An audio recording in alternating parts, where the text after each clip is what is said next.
আসসালামু আলাইকুম। আবারও হাজির হলাম আপনাদের মাঝে নতুন আরেকটি ভিডিও নিয়ে। আপনারা দেখতে পাচ্ছেন আমার সামনে একটি স্যামসাং এর বর্ডারলেস মনিটর আছে। এর সমস্যা আপনারা দেখতে পাচ্ছেন। তো আমরা যদি এটাকে সরাই তখন কি অবস্থা? একই অবস্থা। তার অর্থ হচ্ছে এটা হলো প্যানেলের সমস্যা। আর এই সমস্যাটা কিন্তু ইদানিং অনেক দেখা যাচ্ছে।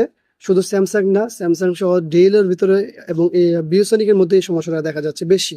তো যাই হোক, আমরা চেষ্টা করবো ভিডিওটি আপনাদের উপকারে আসবে এইভাবেই তৈরি করা। অন্তত যারা ব্যবহারকারী আছেন তাদের উদ্দেশ্যে তৈরি করব, যাতে করে আপনাদের সমস্যা হলে আপনারা আমাদের কাছ থেকে সার্ভিসটি নিতে পারেন, এই উদ্দেশ্যে আমাদের থাকবে। তো এখানে কি আছে দেখে নিই। HDMI VGA মডেল নাম্বারটা আমরা দেখবো, চলে যাবে এখানে। ঠিক আছে। আর এই মনিটরটা খুলতে হলে স্ট্যান্ড তো খুলেই ফেলছি, এখানে দুটো স্ক্রু থাকে। তো এটা খোলা খুবই রিস্কি কাজ। আপনারা যারা ব্যবহারকারী আছেন তারা কোনোভাবে এটা চেষ্টা করবেন না, বাসা আমরা বারবার বলি। অনেকে করে এই জিনিসগুলো ঘটনা ঘটান। তো এটা খুলতে হয় মূলত হচ্ছে এই পাশ দিয়ে। আর এই ফ্রেমটা অনেক শক্ত, 2 হাত দিয়ে খুলতে হয়। তো যার কারণে বলে আপনারা যারা ব্যবহারকারী আছেন তারা এটা কখনোই খোলার চেষ্টা করবেন না। ঠিক আছে, আমাদের সঙ্গে থাকুন, দেখুন যে এই মনিটরটা রিপেয়ার হয় কিনা। হলে আপনাদের সমস্যা হলে আমাদের সাথে যোগাযোগ করলে আপনাদের উপকার হবে। ঠিক আছে, সঙ্গে থাকুন। ফ্রেম খোলা হয়েছে। ভিতরে কি অবস্থা? স্বাভাবিক। এতটুকু ময়লা না থাকলে কিভাবে হবে? আমাদের দেশে চলবে আর ধুলাবালি থাকবে না, তা হয় না। তো যাই হোক, এটা হচ্ছে আমাদের ভিডিও বোর্ড। এখানে কি অবস্থা ময়লার? প্যানেলে কি অবস্থা, কি প্যানেল ব্যবহার করছে তা আপনারা সকলেই অবগত আছেন। স্যামসাং এর মধ্যে স্যামসাং এর প্যানেল ব্যবহার করছে, তবে এই প্যানেলটি খুবই এখন দেখা যাচ্ছে অনেক মডেল ব্যবহার করতেছে। তো আমরা একটু দেখে নিই কিভাবে কি করেছে। এখানে আর ডিসি টু ডিসি আইসি দেখা যাচ্ছে এই সমস্যার জন্য গরম হয় না। আমরা নর্মালি ডেলে যেটা পাই যে আইসিটি অনেক গরম হয়, কিন্তু স্যামসাং এর ক্ষেত্রে কি আইসি গরম হয়? চলুন লাগাই দেখি। পাওয়ারটি দিলাম। প্যানেলটি কি অবস্থা এখন এই মুহূর্তে?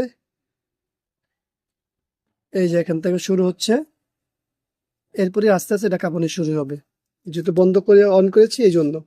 তো এইখানে কি অবস্থা?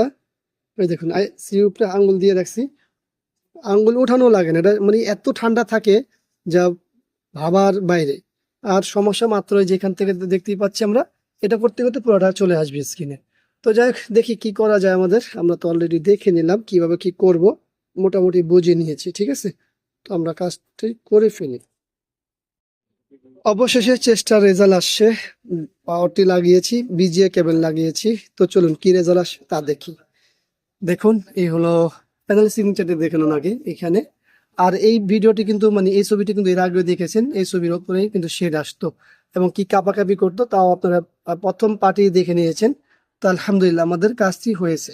তো আপনাদের যাদের এই ধরনের সমস্যা হয় তারা আমাদের সাথে যোগাযোগ করুন আমাদের দেওয়া নাম্বারটিতে।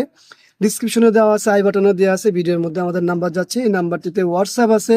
আপনাদের সমস্যাটা ভিডিও করে একটি ভিডিও দিয়ে রাখুন, সাথে মডেল নাম্বারটা উল্লেখ করে রাখুন, আমরা আপনাদেরকে মেসেজের রিপ্লাই দিব।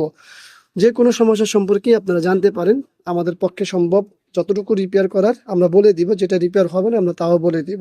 তো সবাইকে ধন্যবাদ জানাচ্ছি ভিডিওটি দেখার জন্য। ভিডিওটি ভালো লাগলে লাইক কমেন্ট শেয়ার আমাদের সঙ্গে থাকুন, চ্যানেলটি সাবস্ক্রাইব করে পাশে থাকা বেল বাটন চাপ দিয়ে রাখুন। আবারও দেখা হবে ইনশাআল্লাহ অন্য কোনো বিষয় নিয়ে। আজকের মধ্যে এখানে বিদায়। আল্লাহ হাফিজ। আসসালামু আলাইকুম ওয়া রাহমাতুল্লাহি ওয়া বারাকাতুহু।